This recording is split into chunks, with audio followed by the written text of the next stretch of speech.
Hello, this is AK. Uh, my internet connection has been very unreliable. The whole of yesterday, I was wondering if it would be better today, but this morning it was still quite unstable. So, very difficult to play my games. Might as well do some blogging. Uh, so I published a blog post just now, and when I checked it, oh my God, I don't know why, but Google thinks it's a good idea to place an ad selling luxury goods in my blog. They will get zero sales, uh, I think lah, you know. It's crazy lah, putting an ad with Rolex and some strange brands I don't recognize. Oh, I see a Tech Heuer. You see it on your screen, as if any of my readers would buy, right? Right? Am I right? Uh, okay. Oh, I recently also started playing this game called World of Warships, right? And I talked about it a couple of times, and I also shared the link to my referral code, you know, and very happy to see that a few readers actually join me in the game. So it's a nice feeling to know that I'm not playing the game alone. Yeah, but please remember, whoever's joining me in World of Warships, it is a free. Uh, very loud ambulance. Okay, it's gone. Please remember, it's a free-to-play game. Uh, Make sure it stays free to play, which means be patient. Play the game at your own pace, and you will earn the rewards along the way, right? These sort of games, they hope that people become impatient. They want to get the good stuff faster, so they pay money to speed up the progress. That's how they usually make money. So don't fall for that. So it trains us to be patient as well, huh? And so please don't pay. It's supposed to be free. Okay. So with all that out of the way, let's start on today's topics proper, right? Uh, uh, First thing I want to talk about is the topic of wage slaves. Of course, if you have been following my blog for a long time, this isn't something new. What is a wage slave? A wage slave is a person who is absolutely dependent on his monthly wages to survive. Right. The day he loses his job, he has a problem surviving. So think of it like a person who makes $500 a month, no savings, spends that $500 every month. That's a wage slave. So does it mean that if we make a lot of money, like $10,000 or $20,000 every month, we are not a wage slave? No. If we make $10,000 or $20,000 every month, and we have no savings, we have no other sources of income, and we spend every single cent of that $10,000 or $20,000 every month, we are still a wage slave. It's just that $500 a month income makes you a low income wage slave. $10,000 income per month, well, that makes you a high income wage slave, still a wage slave. It's a very sad kind of situation. right? And which one is worse?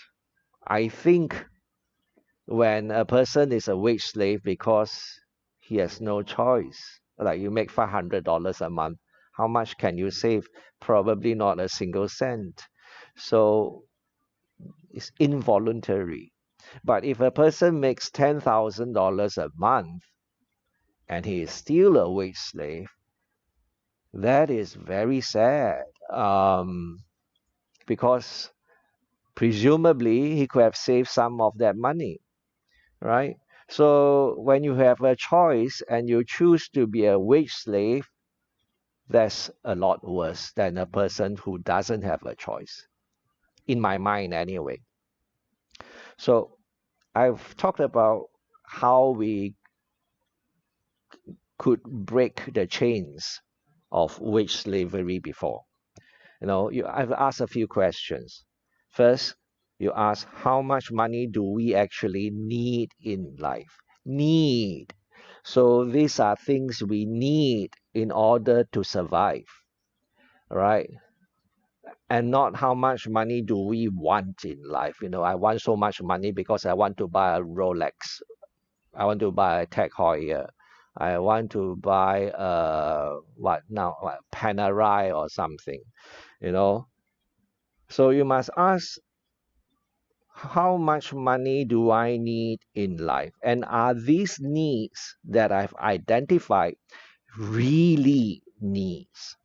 Some ones are actually disguised as needs, you know. So, like I always say, keep our needs simple and our wants few, right? We only need so much money in life. The rest is for showing off, like the Rolex or the Tech Heuer or the Panerai that's on your wrist, right? Second question, how much money are we saving? To save more money, basically, we try to increase income and reduce expenses. Simple, right? Not easy, but simple. Well, I should say it's not easy for some lah. Uh, Depends on how much discipline we have, right? And to increase income, find legitimate, ethical ways to do it, reduce expenses where possible. But in my old age, I realize try not to overdo it lah. Be reasonable about it. Sometimes money must spend, we spend. Sometimes money must not spend, can also consider spending lah. Right? Life is very short, but don't overdo it lah, or else you make life even shorter. And then what's the point, right? Uh, Third question, how hard is our money working? If we leave the bulk of our money in a savings account that makes 0.2%, 0.3% per annum, we are doing ourselves a great disservice. We have to make our money work harder, right? Of course, we have to ask the same question of legitimacy. Is that investment legitimate? We don't want to do anything unlawful. And even if it's lawful, you want to ask, how is it generating income? How is it rewarding us? Or if it is willing to reward us, right? As a famous investor said before, if we do not find a way to make money in our sleep, we will have to work till the day we die, right? And of course, I've said before, one way to make more money in our sleep is to make use of weaknesses in the stock market. When Mr. Market feels depressed, to buy, to accumulate stocks that will generate income for us, right? So The second point basically is about earn and passive income lah. So earn income is the money that we make when we exchange our time and energy for money. That's when our bosses will pay us, you know. And of course, passive income is the money that we make even when we are sleeping, right? And that is where I say we have to invest for passive income because we could lose our earned income one day for whatever reason. And if we have some savings, if we have kept an emergency fund, well and good. But that fund could be exhausted 6 months, 12 months, 24 months, depending on how much we have put aside.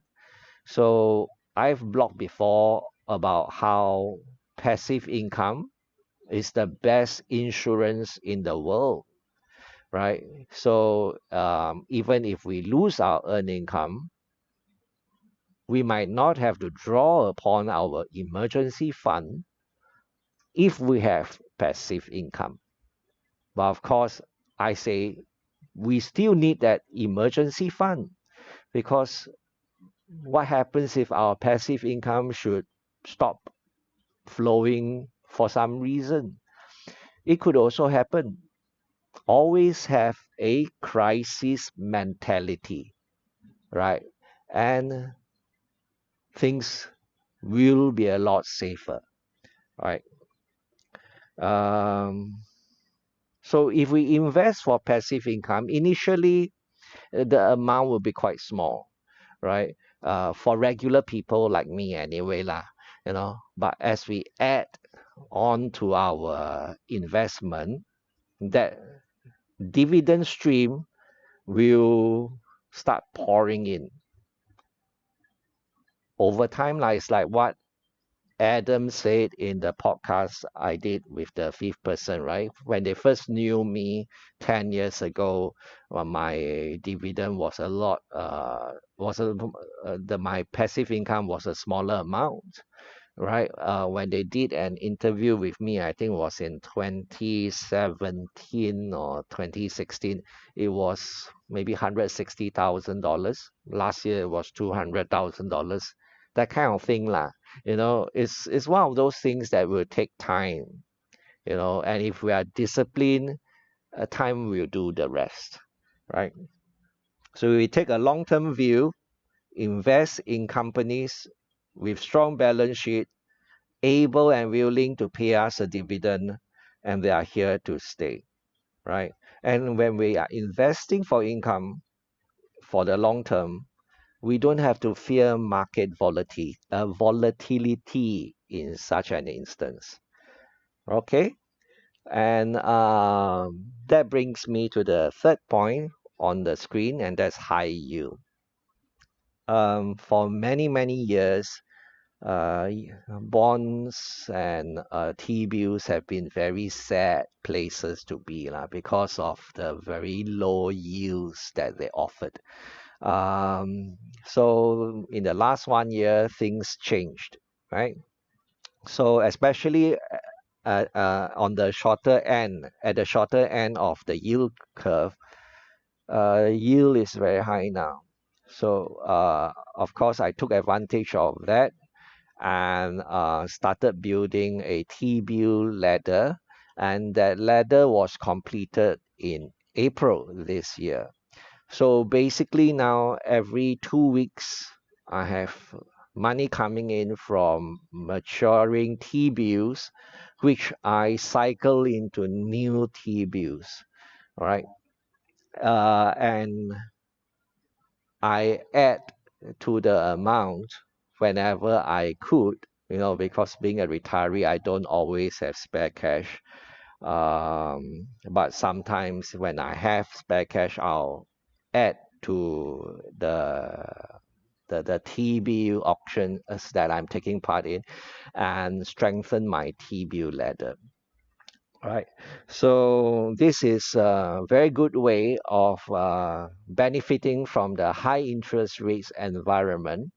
It's risk-free It's volatility free, and it generates a reasonably good income for us.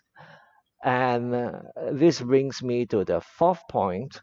Um, when we have money stashed away in this T-bill ladder, it gives us another source of funds which we can tap upon if opportunity should knock, right? So I have a blog on when we might want to start dismantling our T-bill ladders, and this is basically point number 4, right? Because the money comes in from maturing T-bills every 2 weeks. So every 2 weeks, we have some spare funds on hand if we are not going to roll into another T-bill. And if Mr. Market should go into depression, we could use the money to invest instead in equities and not in another T-bill. So this all comes back to what I said before, having peace of mind, and not just as a person, right, but as an investor, right? It's about eating crusty bread with ink slowly. E in E stands for having an emergency fund. C in crusty stands for CPF. We should take full advantage of the CPF if we are lucky enough to be a CPF member. B in bread stands for borrowing. Never borrow money to invest with, right? I shan't say more, or else I might get more thumbs down for this video, right? W in with stands for war chest. Always have a war chest ready to take advantage of Mr. Market's depression. I in ink stands for income. Always invest for passive income. Make sure that the businesses that we are investing in have the ability and the will to pay us a dividend. S in slowly stands for sizing or position sizing. Make sure that we have sized our position properly. Don't bite off more than we can chew, and because we don't want to choke, right? So by having a T-bill ladder, basically we are fulfilling the I in ink, which means we are getting income. It also fulfills the W in width because it helps us to build a war chest. So what's not to like? I think that's all that I want to say in this video. I think I've covered everything, right? This new system of having the points on screen so that it reminds me what I'm supposed to say and I don't go off track, I think is very good. So this might be the format that I will use for future videos as well. Okay, that's all for now. I will talk to you again soon. Have a good weekend, and remember, if AK can do it, so can you. Bye bye.